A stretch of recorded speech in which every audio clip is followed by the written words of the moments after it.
жаңа мазмұнда білім беру бағдарламасы аясында үдерісін ұйымдастыру ерекшеліктері тақырыбындағы облыстық әдістемелік семинар өткелі отыр. Семинардың ашылу құрметін бірінші алғы сөзді Ақтөбе облыстық ғылыми-тәжірибелік орталығы директорының орынбасары Құттыбалдина Қарлығаш Торатаевнаға бердім.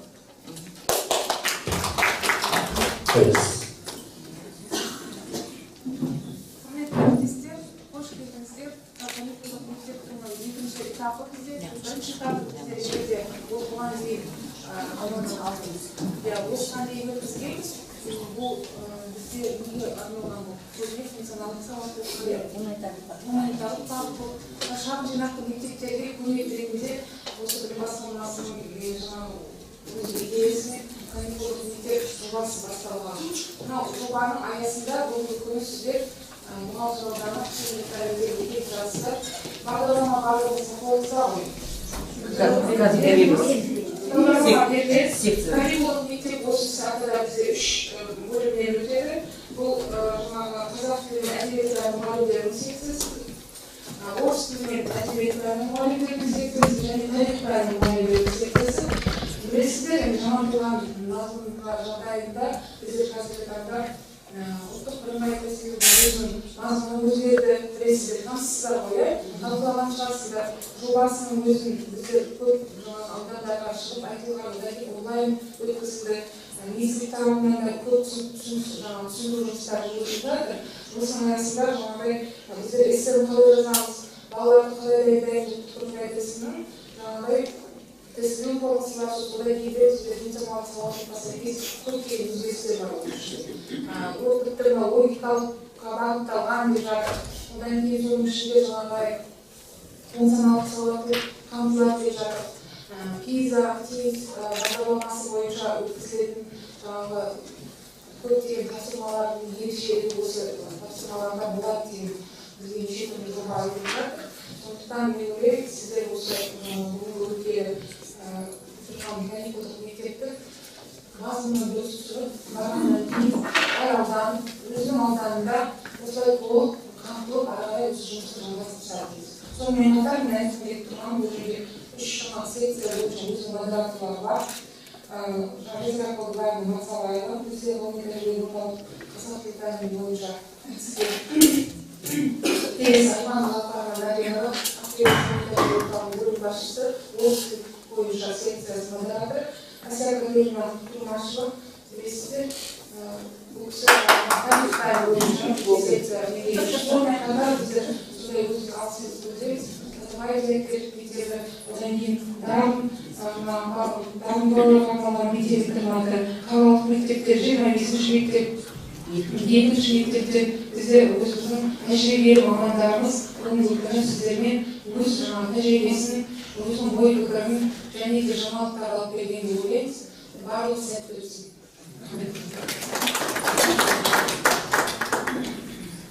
Келесі сөз мұғалжар әдістемелік орталығының әдіскері Рашидова Назгүлге береді. Саламатсыздар ма, құрметті әріптестер. Ақтөбе орта мектебінің базасына қош келдіңіздер. Мынау облыстық білім басқармасының бұйрығымен Ақтөбе орта мектебі каникулдық мектеп болып, тірек мектеп болып құрылған болатын. Соның аясында міне екінші рет бас қосып жатырмыз. Қош келдіңіздер. Жалпы бұл екінші басқосуында ұбт жөнінде, ұбт-ның жалпы форматы жөнінде айтылмақшы. Білгендеріңізге әлі де әдіс тәсілдерді қосуға бірден бір үлес қосатын семинар болады деп ойлаймын. Барлығыңызға сәттілік тілеймін. Жаңа жылдарыңыз құтты болсын.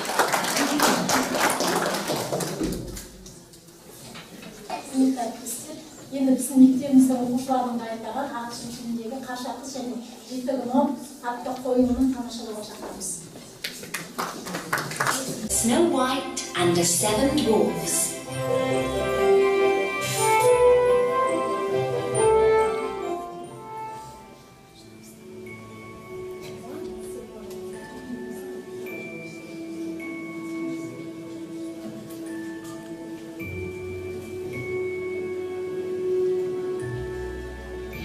Once upon a time, there lived a king and queen.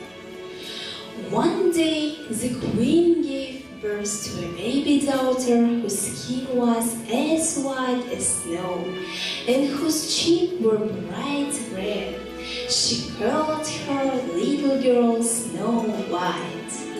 Unfortunately, soon after that, the queen died. A year later, the king married again.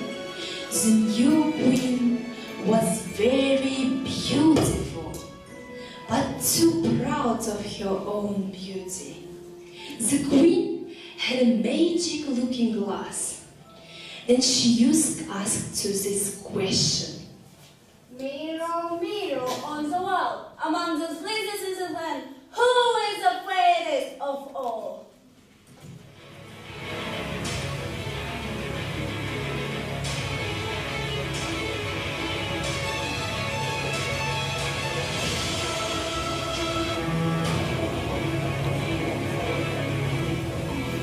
You, my queen, are the fairest of all. Meanwhile, Snow White, growing from a baby into a lovely little girl, she was even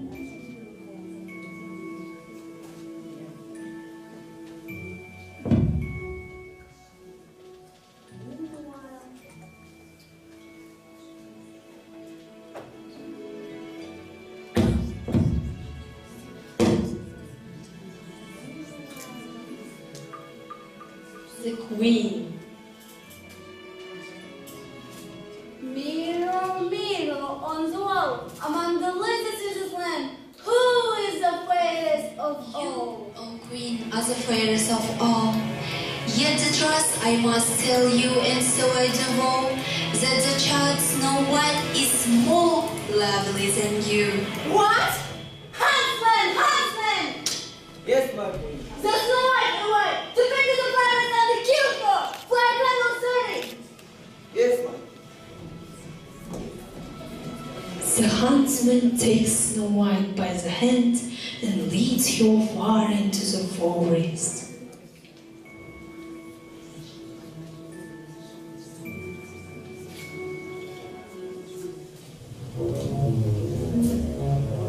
Please, do not kill me. If you spare me, I will go farther into the forest. I promise. I never to try to come return again. Run away from my poor child. Snow White is terrified. She runs on the run. At last, she comes to a little cottage by the side on the mountain.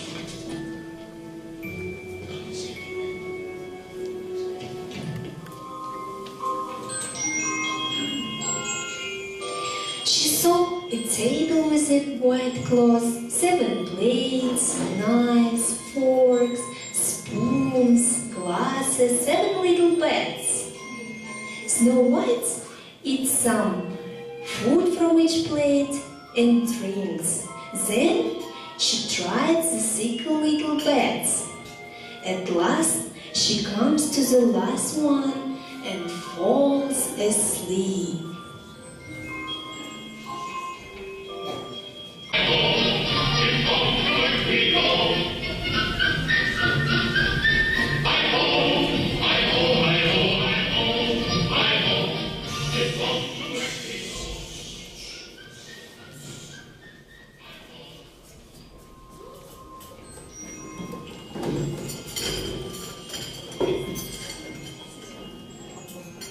Who has been eating from my chair?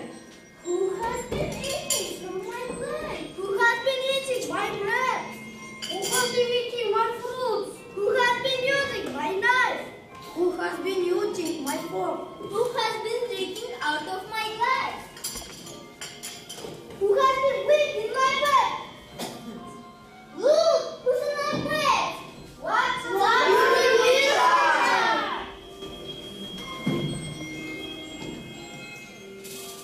What is your name? My name is Snow White. Where did we find those garments? The queen, my stepmother. The order of the husband to kill me is the first. But he reads by me. If you look at that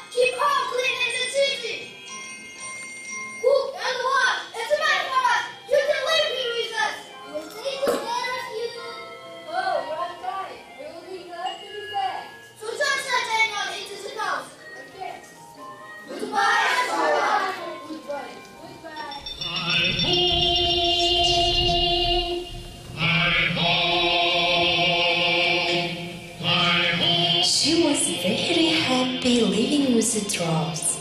Snow White, very happy living with the dwarfs.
Meanwhile, the queen, believing Snow White to be dead, was quite happy, thought that she herself was most beautiful lady in the world.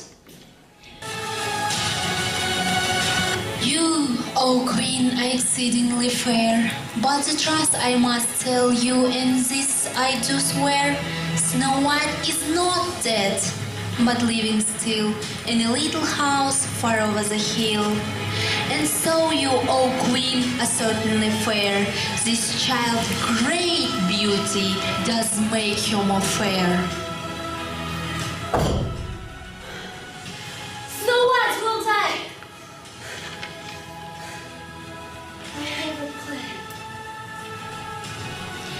She dresses herself in old clothes.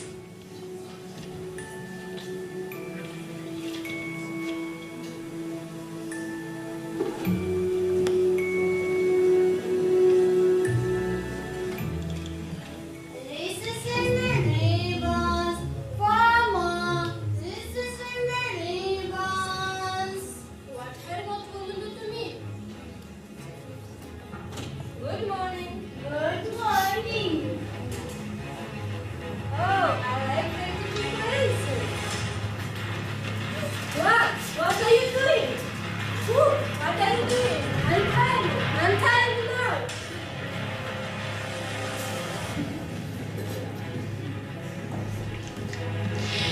The queen laces her so tight that Snow White can't breathe. In the evening, the dwarfs return home and find Snow White lying on the floor.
For 3 days and nights they stood around her mourning. Snow White lay in the glove coffin for many years. One day, a king's son found the coffin.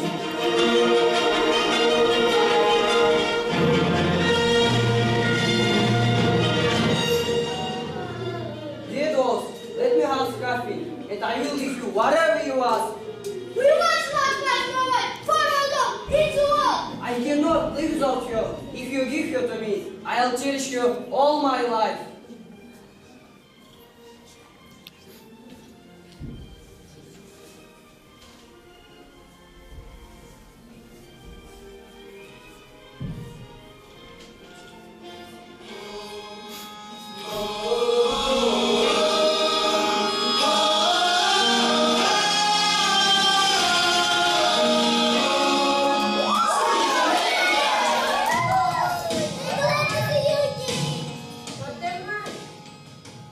Snow White, come with me to my father's palace and we'll get married.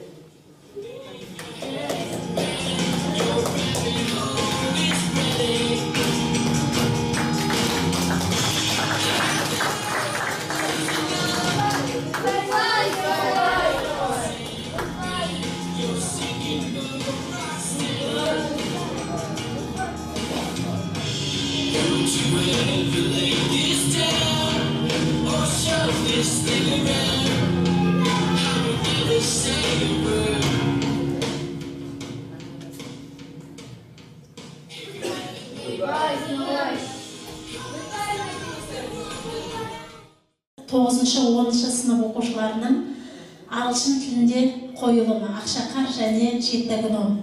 Енді бұл біз қойылымды оқушыларды ағылшын тілін меңгеруге бағытындағы дайындалған қойылым. Қазіргі таңда ағылшын тілін меңгеру бірінші орында тұрса, осы қойылым арқылы оқушыларымыз тілді үйренеді деген ойдамыз. 2009-10 жылдары біздерде Ақкемер орта мектебіне Америкадан волонтерлар келіп жұмыс істеп, қазіргі таңда осы волонтерларымызбенен оқушыларымыз хат жазысып тұрады, тілді меңгеру мақсатында. Енді қазір әріптестер әрі қарай секциялық бөлімдерге барамыз. Бірінші этажда орыс тілі мен әдебиеті пәні мұғалімдері, екінші этажда тарих және қазақ тілі мен әдебиеті пәні мұғалімдері. Енді қазір біз сіздер қайынлық мектепке келіп тұрсыңыз, любой аудитория шақырдым. Бұл деген жоғарғы категориялық мұғалім. Мектепте қалай ауызша емтиханға Қазақстан тарихы бойынша дайындау керек, сол туралы сіздерге айтып шығады. Және Күндімай Смадияр қызы, Смадияр бұл деген дарын мектебінің тарих пәнінің мұғалімі. Ол орысша айтқанда разработчик тестов, жаңа тесттерді, ол деген Атырау тағы басқа қалаларға барып, Астанаға сонда деген жаңа форматпен тесттерді дайындап жүр. Сол қалай дайындау керек, қандай тест болады, сол туралы сіздерге айтып шығады. Және Дина Замирбек қызы Нұрбаева, бұл деген Ниш мектебінің тарих пәні мұғалімі. Лил туралы, сол туралы айтып шығады. Тарих сабақтарында лил әдістемесін пайдалану, бұл деген көп тілді білім беруді жүзеге асырудың тиімді жолы. Сол бойынша айтып шығады. Енді біз деген сағат 1-ге дейін осы жұмыс жасаймыз. Барлық сұрақтар қандай сіздерде бар, соны сіздер мына лекторлардан білуіңіз керек. Енді мен өзім бастағым келеді. Енді анда-сонда орысша айтып кетемін. Соны түсінуіңіз керек. Себебі деген біз Қазақстан тарихы екі тілде беруге соны дайындалып жүрміз. Сол үшін деген сіздер орыс тілінде жақсы меңгеруіңіз керек. Енді сегодня ставится задача опыт назарбаевских школ, Назарбаев-интеллектуальной школы перенести на общеобразовательные школы. Я хочу привести вам слова президента Нурсултана Абишевича Назарбаева, который отметил, в среднем общеобразовательные школы к уровню преподавания Назарбаев интеллектуальных школах. Вы знаете, что в каждом городе есть Назарбаев интеллектуальные школы. И вот сейчас ставится задача вот весь опыт, который сейчас проводится в Назарбаев школах, весь этот опыт донести до общеобразовательных школ. В каком смысле? Во-первых, сейчас ставится задача перейти на новую обновленную программу. В этом году на обновленную программу перешли первые классы. В следующем году произойдет переход во вторых, пятых классах, потом через год в третьих, шестых и девятых классах, и в 2020 году осуществится полностью весь переход. И весь смысл состоит в том, чтобы перейти от преподнесения готовых знаний к тому, чтобы учить учащихся самим добывать знания, самим искать, самим исследовать. И поэтому наши дети, начиная уже с первого класса, они защищают научные проекты, вот прямо на уроках. Вот я, например, являюсь автором учебника по познанию мира для 1-2 классов. Правда, в этом году наш учебник не смог выиграть грант, но во 2 классе вот авторский коллектив, который во главе со мной подготовил учебник, они сейчас его апробируют в 30 школах республики. Теперь вы скажете, какое отношение я имею к начальным классам. Дело в том, что вы историки сейчас в 5 классах ведете рассказы по истории Казахстана. Теперь в 5 классе рассказов по истории Казахстана не будет, потому что весь этот материал распределен в 1, 2, 3, 4 классах. То есть наши дети, начиная с 1 класса, уже знакомятся со страницами истории Казахстана. И поэтому наши дети уже в следующем году они будут изучать в 5 классе не рассказы по истории Казахстана, а историю древнего Казахстана. То есть тот материал, который вы сейчас учите в 6 классе. Понимаете? И новая программа, она построена совсем иначе, как мы привыкли. Вот сейчас я принесла, так сказать, проект этой программы, чтобы вы понимали, что вас ждет в следующем году. Вот. Наряду с историей древнего Казахстана будет изучаться и история всемирная. Кроме того, главная задача сейчас не давать готовые знания. Вот как только вы начинаете вести, так сказать, изучать новый материал, вы должны детям дать какое-то задание стартер, то есть задание, которое даст начало уроку. Дети должны на основе каких-то рисунков, картин, карты начинать выполнять это задание. И это позволяет им войти в новое содержание. А потом весь новый материал вы отрабатываете с детьми, поделив класс на группы, на пары и на группы. То есть дети сами будут добывать знания. И в ходе этой работы развиваются коммуникативные навыки. То есть дети должны делиться друг с другом знаниями. Почему? Потому что сейчас нам не нужны индивидуалисты, а нужны люди, которые умеют работать в группе, в команде. То есть весь урок учитель только выступает модератором, а дети сами приобретают знания. Это, конечно, очень сложно, но вас к этому учат во время курсов в УРЛЕУ, которые готовят вас по новому кембриджскому проекту. Так, кроме того, в начальной школе сейчас изучается предмет естествознания, Жаргостану. И поэтому есть такая надежда, что наши дети они уже с 1 класса будут вникать в основы химии, физики, биологии. И таким образом у них появится интерес к наукам. И поэтому получается, что они уже в 5 классе уже курс естествознания тоже не будут изучать, потому что они уже прошли его в 1-4 классах, а они сразу начнут уже с наук, с биологии, с географии. Почему? Потому что они уже основы этих знаний уже получили.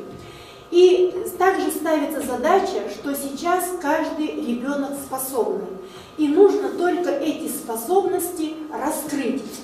План, так сказать, краткосрочный план, тоже он пишется совсем иначе, как мы привыкли. Во-первых, очень большое вступление. Здесь пишутся цели урока. Что должны знать все учащиеся, что должны знать многие учащиеся, и что усвоят только некоторые учащиеся. Кроме того, дается языковая цель, то есть какие фразы они должны усвоить, какие они должны знать слова для диалога, для письма. И кроме того, ставится задача, чтобы дети на уроках, пусть даже это устный предмет, они должны выполнять какие-то письменные задачи. То есть дети должны на уроке учиться говорить, они должны учиться писать. Вот. И все это находит отражение в КМЖ. Қысқа мерзімді жоспар. Ол қысқа мерзімді жоспар, қазір біз деген былай жазатын едік қой, мұғалімнің нелері, іс-әрекеті, оқушылардың іс-әрекеті, олай енді тағы да өзгеріп жатыр ол қысқа мерзімді жоспар. Бұнда деген тек қана бүкіл мына план, мұғалімнің планы, жоспары және қандай ресурстар пайдаланады.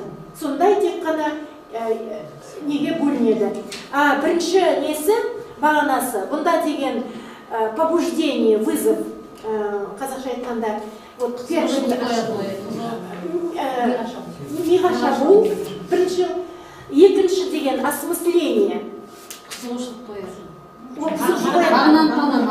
Мағынаны тану және рефлексия. Тек қана 3 бөлім бойынша, сол бойынша мұғалім деген қандай нелерді пайдаланады, соның бәрін ашу керек.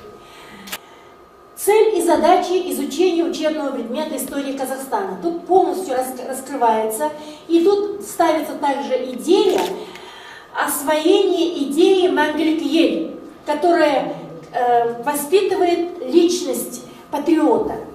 Цель предмета, задача предмета, бұны деген бәрін сіз деген қазақша, орысша ертең танысасыз. Теперь педагогические подходы к организации учебного процесса. Тут все такие подходы. Ценностно-ориентированный подход, личностно-ориентированный подход. Дальше. Дальше дифференцированный подход. Коммуникативный подход. Использование информационно-коммуникационных технологий. Дальше. Ожидаемые результаты. Вот какие ожидаемые результаты бұны деген бәрі осында жазылып тұр. Бәрі. Дальше. Подходы к оцениванию учебных достижений. Речь идет о критериальном оценивании, формативном и суммативном. Дальше. Распределение учебной нагрузки. В 5 классе будет 2 часа истории Казахстана. И так по всем классам. Но вы скажете теперь, бағдарлама өзгерінде былай өзгереді. 5 класста біз қазір 6 класстың материалын оқимыз, 6 класста 7 класстың материалын оқимыз, 7 класста 8 класстың материалын оқимыз, а 9 класстың материалы 2 классқа бөлінеді. 8-ге и 9-ға. 8-ге біз деген 20-шы ғасырдың бірінші жартысын оқимыз, 9 класста 20-шы ғасырдың 2-ші жартысын оқимыз, және 21-ші ғасырдың басын оқимыз. Түсініңіз ғой, да? Осылай, мына 9 класстың материалы 2 классқа бөлінеді. Бұнда деген содержание учебного предмета. Вот здесь идет раздел развитие социальных отношений, развитие культуры культура, развитие государства, экономическое развитие. И так по всем разделам. Так, дальше. Система цели обучения. Вот, смотрите, что должны уметь делать дети в 5 классе, в 6 классе. По всем темам полностью записываются цели. И ваша задача вот эти цели к концу урока выполнить. Вы должны в каждом классе вот каждую вот эту цель выполнить. Это ваша основная задача. Развитие культуры то же самое. По всем темам нужно вот все эти задачи выполнить. Дальше. Развитие государства. Там развитие культуры было.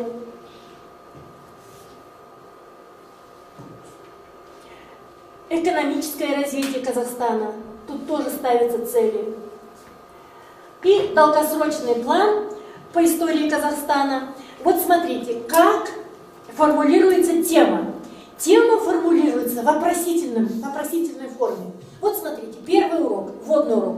Что изучается в древней истории Казахстана? Затем, как жили древние люди? Какие находки каменной эпохи нашли археологи на территории Казахстана? Как природные изменения повлияли на жизнь первобытных людей? Почему батайцы считаются первыми людьми, приручившими лошадей? То есть здесь тема не просто так, батайская культура, например, да? А тема звучит так. Почему батайцы считаются первыми людьми, приручившими лошадей? И вот так полностью, вот дальше вот можно... Вот смотрите, такая тема. Какую тайну памятников эпохи бронзы открыл Маргулан? Как наскальные рисунки отражают мировоззрение древних людей? И так далее. Почему кочевое скотоводство стало основным видом хозяйства? То есть темы звучат в вопросительной форме. Дальше. Теперь вот, например, саки. Какие источники повествуют нам о саках? Кем был золотой человек? И так далее. Вот по всем этим, темам вот так звучат вопросы. И рядом идет цель обучения. Вот цели обучения вы должны полностью раскрыть. Дальше. Это уже идет 6 класс. 6 класс здесь средние века. Ну-ка, остановите какой-нибудь. Например, вот образование казахского единого государства. Почему созданное Киреем и Женебеком казахское ханство считается первым национальным государством Центральной Азии? Например, почему Жалаири писал, самым известным из сыновей Женебек хана был Касым хан? Почему период правления Хакназар хана называют эпохой Ренессанса? Вот. Понимаете, вот так полностью сделана эта программа. Но это проект программы. Теперь, я думаю, что вы проект программы увидели. Да, увидели. Наверное, первый раз вы видите, да?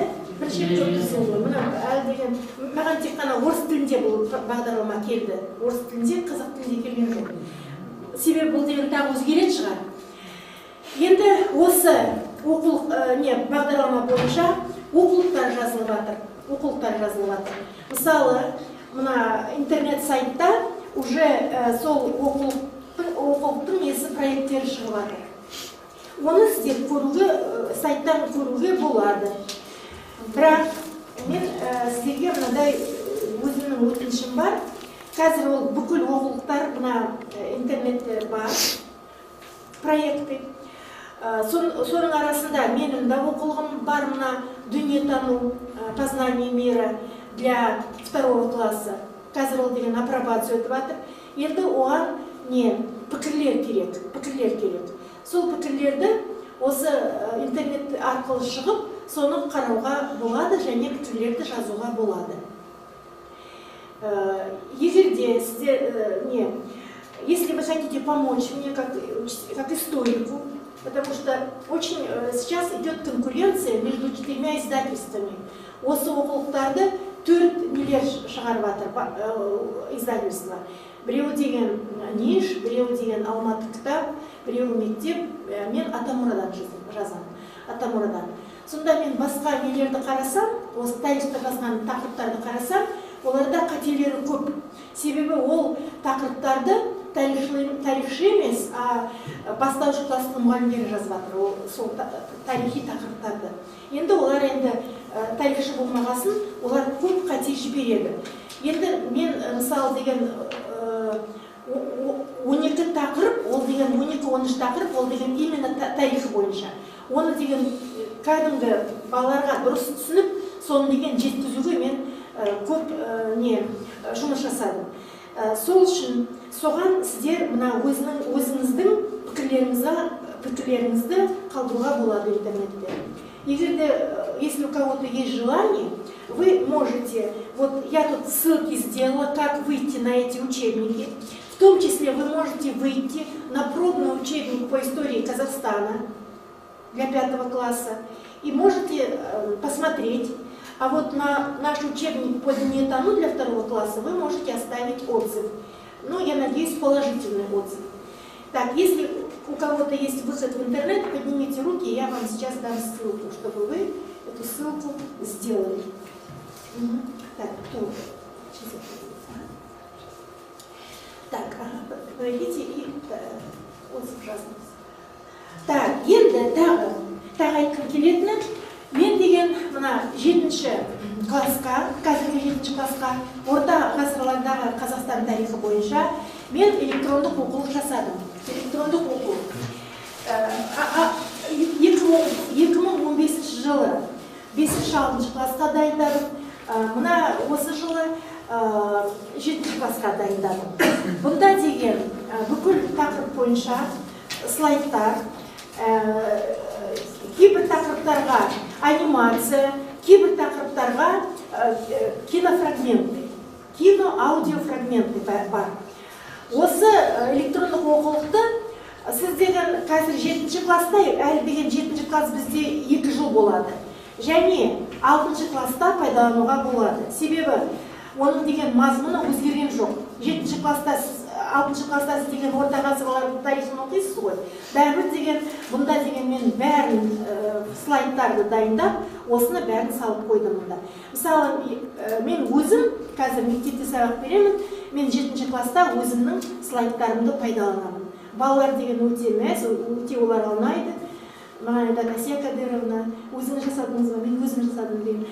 Классно, тут нам все понятно. В общем, егер де сіз осыны алғыңыз келсе, менен алуға болады. Бұл деген 1000 жарым тұрады. Бұл электрондық оқулық. Егер де кімдер керек болса, менен алуға болады. Түсінесіз ғой, да? Так, енді көріп тұрсыңыз, бізде көп өзгеріс бізді күтеді. Бұл деген тарихтан өзгереді. Және осы ОТ-ға және мектептегі емтиханға көп өзгеріс болады. Сол туралы менімен келген мұғалімдер сіздерге айтып шығады. Жаңа мен айттым, қазір деген біз Назарбаев зияткерлік мектебінің тәжірибесін мына тарихқа біз орындаймыз деп айттым. Енді сол Назарбаев зияткерлік мектебінің мұғалімі Дина Нұрбаева сіздерге осы тәжірибесін айтып шығады. Ертең біз деген бұны да бәрін кіргіземіз. Мен Ақтөбе қаласында Назарбаев зияткерлік мектебінің тарих пәнінің мұғалімімін. Біздер білесіздер, Қазақстан тарихы пәні қазақ тілінде жүргізіледі, орыс класстарында да, дүниежүзі тарихы орыс тілінде жүргізіледі барлығы, және география бізде қазақ тілінде жүргізіледі. Сондықтан бізде, былай қарасаңыздар, екінші тілде оқыту өте қиындықтарға ұшырасамыз көбінесе. Балалар көбінесе қазақ тілінде қиналады. Орыс тілді балалар бізде, орыс тілі қиын емес, бірақ қазақша өте қиын болып табылады. Сондықтан да осы Кыл методологиясы былай айтқан кезде бұл пәнмен тілді кіріктіріп оқыту дегенді білдіреді. Яғни кіріктіріп біріктіріп оқыту. Бұл жерде тарих пән мұғалімінің міндеті екі еселеніп кетеді. Бұрын біз тек қана өзіміздің пәнімізді ғана беретін болсақ, қазір біз қазақ тілі пән мұғалімінің қызметін атқарамыз. Яғни олардың грамматикалық қателерін және сөйлемді дұрыс қолдану, айтылу, тыңдалым, оқылым дағдыларын қалыптастырамыз.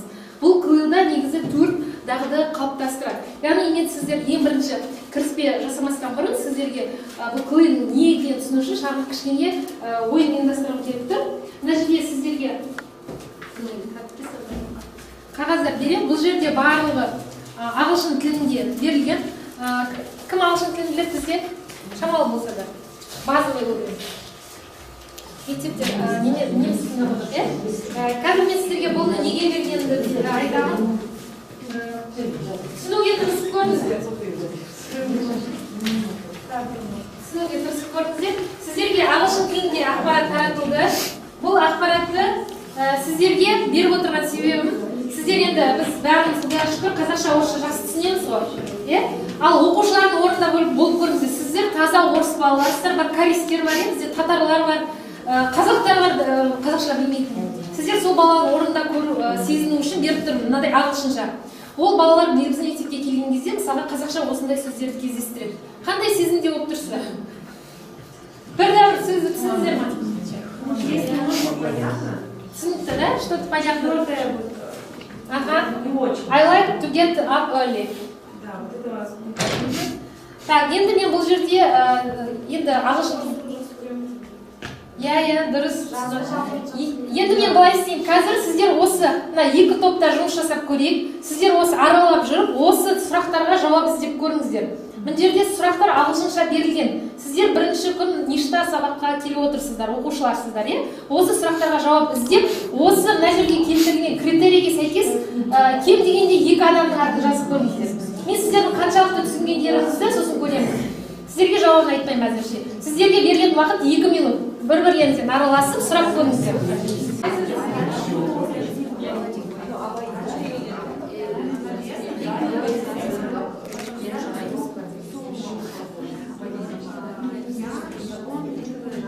Бұны сіз сабақтарыңызға қолдана аласыздар. Бірақ мен мына жерде сіздерге неге беріп тұрғанымды айттым ағылшынша.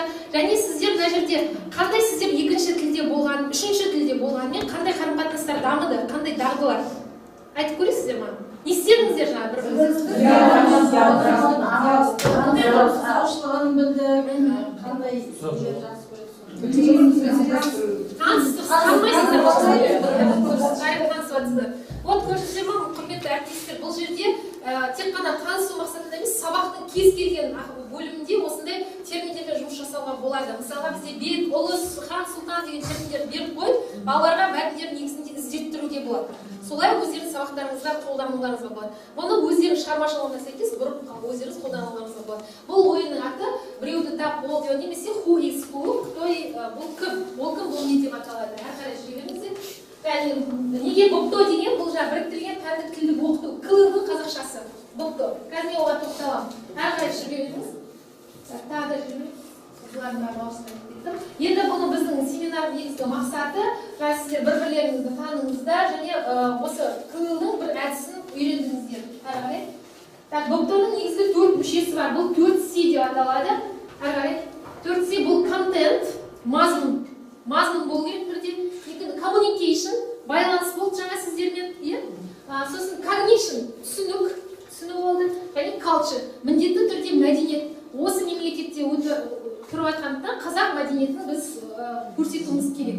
Яғни бұл негізгі құндылықтардың бірі болып табылады. Әрі қарай жіберіңіз. Енді бұл негізгі аты пән, байланыс, білім, мәдениет деп жаңа қазақшасын айтуға болады. Бұлай айтқан кезде пән мен тілді кіріктіріп оқыту, бұпто. Әрі қарай. Бұл 7-ші сыныпта қалай қолдануға, әр класстарға бөліп көрсеттім, қалай қолдануға болады екендігін. Яғни мысалы 7-ші сыныптарда көбінесе осындай ойын түрлері арқылы беруге болады. 8-ші жұмыс барысында қазір картамен жұмысты сіздерге көрсетемін. Және 8-ші дерек көздерді сұрыптауға 10-ші 11-ші класста бізде экзамен болады, сондықтан көмекші тірек сөздерді жиі пайдаланып тілдік дағдыларды дамытуға бағытталуы келесі. Так, енді мына жерде мына әдісті сіздерге мен ауызша көрсеткім келіп тұр, өйткені бұдан да басқа қызықты тағы да ақпараттар. Мынау кілемше әдісі деп атады. Немесе орысша айтқанда мат құру деп аталады. Бұл топта бұл үшін 4 адамнан құралған бірнеше топ. Мысалы, класста 25 бала, 24 бала, 20 бала болса, 5-5-тен, 4-4-тен бөліп қоюларыңызға болады. Сол кезде бір сұрақ, мысалға, тарихтан қандай бір сұрақ қояқшы мына жерде, мысалға, қазақ хандығын негізін салушы Кереймен Жәнібек, мысалға. Неге осы ең алғашқы Орта Азиядағы бірінші мемлекет болып есептеледі? Төртеуміз төрт оқушы төрт жағынан өзінің пікірін жазады. Және бұл былай бұрылып отырады. Және оған келесі сұрақтардың негізінде бұрып бұл сұрақ матты толтыруға болады. Немесе как джиксоны білесіздер ғой? Джиксо ұқсатып басқа топтарға да ауыстыруға болады. Бұл бір әдіс PMC деп аталады. Өздеріңізге жазып алуға болады. Келесі бұл неге тыл болып табылады? Бұл жерде де топта адамдар бір-бірімен сөйлеседі, ақылдасады, пікірлеседі. Айтылым, тыңдалым, оқылым, жазылым дағдылары қалыптасады.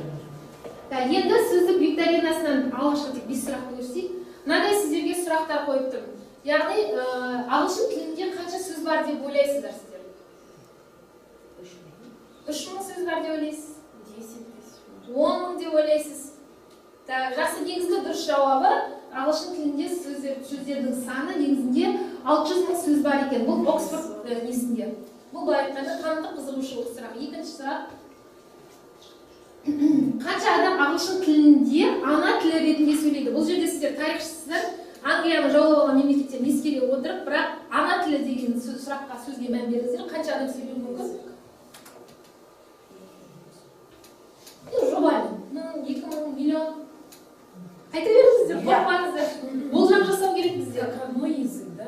Как родной язык, да. Если еще индусов сюда, то где-то, наверное, больше миллиарда. Миллиарда? Больше миллиарда, да? Дұрыс жауап көрейік. Негізгі жауап одан шамалы аздау 375 миллион адам ана тілінде ғана сөйлейді екен. Өйткені қалғандар өздерінің тілдерінде сөйлейді жауап алғанда. Келесі үшінші сұрақ. Үшінші сұрақ не беріңіз? Ағылшын тілі ана тілі болып табылатын адам жақсы білім алған адамның сөз қоры қаншалықты үлкен, немесе сөз саны қанша болу керек? Мысалға біз қазақша жеткілікті сөйлеу үшін бізде қанша сөздік қоры бар сияқты, ағылшындарда қанша болу керек? 600 сөз бар, 1000 сөз бар, 10 000 сөз бар. Қанша? 600 000. Или 200 000. Жақсы, дұрыс жауабын көрейік. Негізі 20 000, 17 000 сөз білсе жарайды екен, негізі ана тілінде. Тағы келесі сұрақ. Ағылшын тілінде, ана тілінде сөйлейтін адам күнделікті өмірде қанша сөз қолданады? Дәл біздің қазақтар сияқты бізде бірнеше миллион сөз бар, бірақ шамалысы ғана қолданады. Қанша қолдану мүмкін? Қанша? 2000 сөз. Жақсы, дұрыс жауап көрейік. 1200-2000 сөз көлемінде қолданады екен. Біздер сияқты. Жақсы, соңғы сұрақ. Мәтіндердің көбісін 80%-ын түсіну үшін сізге қаншалықты үлкен сөздік қор қажет? Жаңа сіздерге мен бердім ғой ағылшынша, соның 80%-ын түсіну үшін қанша сөз білу керексіз? Едіңіздер. Сіздер где-то 80%-ға жақын түсіндіңіздер. Қанша сөз білесіздер деймін? Жобаны. Қанша? 1200 сөз білеміз. Жақсы, дұрыс жауабын көрейік. 2000 сөз тобын білсеңіз, ағылшын тілін жақсы мәтіндерді толық түсіне алады екенсіз. Енді сұрақтарды өтіп кете беріңіз, пока мен түсіндіре берейін. Келесіне. Бұл әдіс сөздік викторина деп аталады, иә? Құрметті әріптестер, маған қарасаңыздар, бұл жерде сөздік викторина бұл сабақта қалай қолдануға болады өздеріңіздің тарих сабағында, екінші тілді үйрету мақсатында. Қолдана аласыздар ма? Білсек, қалай қолданасыз тарихта? Сөздік викторина. Бұл бізге таныс, былай айтқанда жаңа зат емес, бұрыннан да қолданып жүрсіздер ғой. Бірақ бұл сұрақтардың ерекшелігі қызықты айтуға болады, қызықты сұрақтар деп айтуға болады. Сондай тарихи сұрақтарды қоюға болады. Яғни бұл жерде оқушылардың былай айтқан кезде оқылым дағдылары қазақ тілінде қалыптасады. Көбінесе бұл жерде оқылымға мән беріп тұр. Көбіне естеріңізде болсын, 4 дағды бар, бәріміз де білеміз. Қазақ тілі пәнінде бізде айтылым, тыңдалым, жазылым, оқылым болса, біз жаңа баста айттым, біз қазақ тілі пәнінің мұғалімінің міндетін атқарғанда осы 4 дағдыны үнемі дамытып отыруымыз керек. Кейбір балалар тыңдай алады, бірақ қазақша жаза алмауы мүмкін, кейбір бала керісінше жаза алып, түсінбеуі мүмкін. Солардың барлығына негізделіп біз тапсырмаларды құрастыруымыз керек. Мысалы, мынау жаңа оқылымға берді, жаңа біріншісі сіздерге оқылым мен жазылымға берді, және айтылым плюс жүрді ішінде, мына жерде де плюс айтылым жүріп жатыр. Бүгін облысымыздағы танымал ауданымызға белгілі мектептердің бірінде қысқы каникул кезінде мектеп бағдарламасы аясында үлкен шара өтіп жатыр. Бұл өзіміздің облыстық білім басқармасының қолдауымен өтіп жатқан шара болып есептелінеді. Осы семинарға қатысушы ретінде, қатысушы ұстаз ретінде үлкен тәжірибе алмасып, үлкен ұстаздардың біліммен танысып жатырмыз. Енді бұл жерде көбіне қозғалып жатқан мәселе мына ел түлектердің алдағы ел болашағына қосатын біздің болашақ өкілдерінің алдағы үлкен сынағы, ұлттық бірыңғай тестіге байланысты мәліметтер беріліп жатыр. Бұндағы енді алған барлық мәліметтерімізді, ақпараттарымызды, тәжірибелерімізді өзіміздің ауданымызға, өзіміздің ұжымымызға барған уақытта өзге де ұстаздар, қауым мен әріптестерімізбен бөлісетін боламыз. Сегодняшнее мероприятие проходит в Акимерской средней школе. Здесь собрались учителя с областного центра по таким предметам, как казахский язык, русский язык и история. Мы сегодня обсуждали обновление содержания, устный экзамен по истории Казахстана в 11 классах, написание эссе и новый формат ЕНТ. Проблема актуальна, потому что пока все в проекте, конкретных заданий еще нет, и учителя сегодня собрались, чтобы поделиться опытом, кто как готовит детей и поделиться своими наработками.